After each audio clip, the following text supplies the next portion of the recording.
यहाँ पर उपस्थित हमारे अग्रज, जिनकी हर सांस में प्रभु का स्मरण है, रामेश्वर से पधारे हुए महाराज जी के चरणों को मैं दंडवत प्रणाम करता हूँ। उनके बाईं ओर जिनसे हमने बहुत सारी चीज़ें लगभग 20 वर्षों से जिनका सानिध्य हमको प्राप्त हो रहा है, ऐसे गोल्डन बाबा जी हमारे बड़े भैया हैं, मैं उनको भी प्रणाम करता हूँ। हमारे दाहिनी तरफ भाई साहब प्रदीप भैया कानपुर वाले, मैं इनको भी प्रणाम करता हूँ। बाकी जो दिख रहे हैं, कुछ सुन रहे होंगे, सभी सनातनियों के चरणों को मैं प्रणाम करता हूँ, क्योंकि आप सबके अंदर उस परमात्मा का अंशात्मा विद्यमान है। ऐसे परम पिता परमात्मा के स्वरूपों के चरणों को मैं बार बार प्रणाम करता हूँ। यहाँ पर शिव कथा का आयोजन हुआ है। ऐसे आयोजक, जिन लोगों के मन में विचार आया होगा कि आयोजन होना चाहिए, तो मैंने भगवान तो नहीं देखे, लेकिन प्रभु के प्रेम का यह प्रमाण है कि उसने अपने काम पर जिन लोगों को लगा रखा है, ऐसे सभी कार्यकर्ताओं के चरणों को मैं प्रणाम करता हूँ। सभी यहाँ पर सनातनी मौजूद हैं। आज देश की स्थिति क्या है, थोड़ा इस पर विचार करना चाहिए कि पाकिस्तान भूल जाइए, बांग्लादेश भूल जाइए, अफगानिस्तान भूल जाइए। कुछ ऐसे नेतृत्वकर्ता पहले कालखंड में आए जिन्होंने हमको बरगलाया और कहा ईश्वर अल्लाह एक है नाम। वो बुढ़ा तो मर गया, लेकिन उसकी बात को दोहराने वाला बांग्लादेश में एक सनातनी हरिजन हिंदू ने केवल ये बात कही कि ईश्वर अल्लाह एक समान, तो वहां के मुसलमानों ने उसको पीट पीट कर और आग लगाकर मार डाला। यह इस बात का प्रमाण है कि हिंदू लुट रहा है, हिंदू पिट रहा है। कौन बचाएगा ऐसे हिंदुओं को? तो मैं देख रहा हूँ कि आज वर्तमान भारत में जिसको हम युवा कहते हैं, जो अपने धर्म की शक्ति होती है, वह शक्ति चाहे दुर्गा विसर्जन हो, चाहे गणेश विसर्जन हो, चाहे राम बारात हो, चाहे शिव बारात हो, वह नौजवान नाचता हुआ मिलता है। ऐसे नचनियों को कौन बचाएगा? कोई नहीं बचाएगा। बार बार भगवान अर्जुन से यही बात कहते हैं, हे हिंदुओं, हे अर्जुन, यह धर्म तुम्हारा है, इसके लिए तुमको शस्त्र उठाना पड़ेगा। कई नचनियों को लड़ैया बनाने का संकल्प लेकर शिव शक्ति अखाड़ा का निर्माण किया है। जब भारत के अंदर 18 साल से 30 साल का लड़का हो चाहे लड़की हो, उसको शस्त्र धारण करना होगा। चाहे दुर्गा महोत्सव में आप भंडारा करिए ना करिए, चाहे जागरण करिए या ना करिए, जिस मोहल्ले पर दुर्गा विराजती है, जिस मोहल्ले पर गणेश विराजते हैं, चाहे शिव बारात हो, चाहे राम बारात हो, तो दुर्गा उत्सव में तलवारों का भंडारा होना चाहिए। गणेश महोत्सव में फरसों का भंडारा होना चाहिए। प्रथम दिन दुर्गा को तलवार चढ़ाकर पूरे मोहल्ले के नौजवानों को 10 दिन आरती के बाद शस्त्रों का अभ्यास करना चाहिए।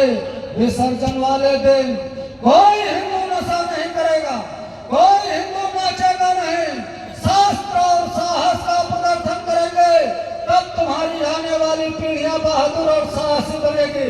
नहीं तो इस देश के अंदर 9 राज्य ऐसे हैं जहां पर आप ये भागवत कथा नहीं कर सकते, जहां आप रामलीला नहीं कर सकते, जहां दुर्गा महोत्सव गणेश महोत्सव नहीं कर सकते। 90% हिंदू था वहां, कहां मर गया वो हिंदू? 2%, 5%, 7% हिंदू बचा है। बड़ी बड़ी रामायण होती थी, बड़े बड़े जागरण और भंडारे होते थे, कहां चला गया वहां का हिंदू? ये ढोंगी हिंदू है जो भगवान को केवल मजे का विषय समझता है, भगवान को केवल आनंद का विषय समझता है, भगवान को केवल मनोरंजन का विषय समझने वाला यह समाज स्वयं पतित हो रहा है। मैं देखता हूँ कि हिंदू घरों में जो नई नई मम्मियां हैं, ये अपने बच्चों को अंग्रेज बनाने के लिए कितना प्रेरित करती है। अपने बच्चों को सिखाती है कि तुमको धर्म से क्या लेना देना, तुमको मोहल्ले से क्या लेना देना, तुमको समाज से क्या लेना देना। अरे समाज से अलग करके तुम कैसे जिंदा रहोगे। इसलिए जो गद्दार है वो हिंदू, जो अपने बच्चों को ईसाई मिशनरी के स्कूलों पर पढ़ने के लिए भेजता है। हिंदू एक बच्चा पैदा करता है, वो भी ईसाई मिशनरी के स्कूल पर भेजेगा तो अगली पीढ़ी में धर्म कैसे जाएगा, कौन बचाएगा तुमको। अब 30-29 राज्यों में से 9 राज्य समाप्त हो गए, बाकी टुकड़े तो चले गए। अब जो 20 राज्य बचे हैं, इन राज्यों में तो अपने जिले की हालत देख लो। कानपुर देहात की कौन से ऐसी नगर पंचायत है जहां पर मुसलमान चल नहीं रहा है, जो कोई जिहाद नहीं कर रहा है। इसलिए मैं ढूंढ रहा हूं ऐसे दशरथ को जो अपने पुत्र से कहे कि उठाओ साथ, जाओ जिहादियों का वध करके ऐसे लोग चाहिए। आज हमको जीजाबाई जैसी माता चाहिए जो केवल बच्चों को पढ़ना नहीं, पढ़ना और लड़ना दोनों सिखाना पड़ेगा, तब ये हिंदुओं की धरती बचेगी। छत्रपति शिवाजी महाराज इस धरती पर इकलौता राजा हुआ है जिसने भगवा ध्वज गाड़ कर कहा ये धरती हिंदुओं की है, इस पर कोई आंख नहीं उठा सकता। आज हमारा समाज कहाँ जा रहा है।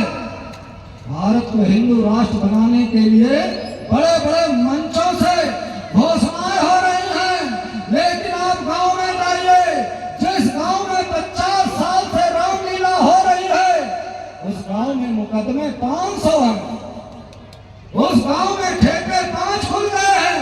क्यों रामलीला का ढोंग करते हो। नहीं आनी चाहिए रामलीला, बंद हो जाना चाहिए। इन ढोंगियों से सावधान हो जाइए तो अपने धर्म की स्थापना, अपने धर्म की रक्षा, अपने धर्म का संरक्षण हमको स्वयं करना होगा। हमारे देश के अंदर 500 सालों में 5 लाख मंदिर तोड़े गए, किसी मंदिर से कोई भगवान नहीं निकला, चाहे वो कलकत्ता की काली हो, चाहे अयोध्या के राम हो, वो चाहे हनुमान हो, क्यों नहीं निकले। सोमनाथ से शंकर जी क्यों नहीं निकले। 5 लाख मंदिर तोड़े गए, क्यों नहीं निकला भगवान। तो भगवान इसलिए नहीं निकला कि उस पत्थर को हमने किसी मिस्त्री को दिया था कि इसकी दुर्गा बना दो, इसका हनुमान बना दो, इसका शंकर बना दो, इसका गणेश बना दो। हमने स्वयं उसकी मूर्ति बनवाई थी और एक मंदिर बनाया था, भंडारे किए थे और भगवान को स्थापित किया था और कहा था यही मेरी आस्था है, यही मेरा प्राण है, यही मेरा परमपिता परमात्मा है। बार बार अर्जुन से कृष्ण भगवान यही कहते हैं, हिंदुओं अपने धर्म को बचाना है तो शास्त्र उठाना होगा। इसलिए दोनों हाथ उठाकर बोलिए शास्त्रमेव जयते, शास्त्रमेव जयते। भारत को अगर हिंदू राष्ट्र बनाना है तो एक जाति को दूसरे जाति से प्रेम करना होगा, एक जाति को दूसरे जाति से सम्मान करना होगा, सहयोग करना होगा। हिंदुआ सहोदरा सर्वे, सभी हिंदू सगे भाई हैं, न हिंदू पतितो भवे। कोई भी हिंदू ऐसा नहीं है जो ऊंचा हो और नीचा हो। मम दीक्षा हिंदू रक्षा, तो संकल्प है मम दीक्षा हिंदू रक्षा, मम मंत्र समानता। मैं कोई मंत्र नहीं करता, केवल समानता का मंत्र करता हूँ। बोलिए जय श्री राम। जय श्री राम। बहुत बहुत धन्यवाद है महाराज जी का, बहुत ही कम शब्दों में और हम सभी को जगाने का काम आपने यहाँ से किया। और मैं इनकी अगर यात्रा की बात करूँ, वो प्रथम आयोजन में हमको भी आमंत्रित किया गया था, लेकिन मैं उस समय गुजरात था तो आ नहीं पाया था। उसके लिए महाराज जी से आज मैं उतने वर्षों के बाद अब मिला हूँ, तो मैं इसके लिए क्षमा प्रार्थी हूँ। जो पनकी धाम से यात्रा प्रारंभ की गई थी, महाराज जी ने बहुत अच्छे अच्छे धर्म गुरुओं को आमंत्रित करके समाज को ऊर्जा और प्रेरणा देने का काम किया था। आज गांव गांव, नगर नगर, मोहल्ले मोहल्ले, क्षेत्र क्षेत्र में जाकर के बिल्कुल त्याग तपस्या, न कोई लोभ, न कोई प्रलोभन, न कोई किसी से कोई आशा। बस एक ही आशा है, हमारा समाज संगठित हो, हम हिंदू जागे और अपनी रक्षा, अपने देश की रक्षा, अपने समाज की रक्षा के उत्तरदायी हम स्वयं बने। ये इनका मूल मंत्र है। इसके लिए मैं बहुत बहुत नमन करता हूँ और हमारे महाराज जी कुछ कहेंगे।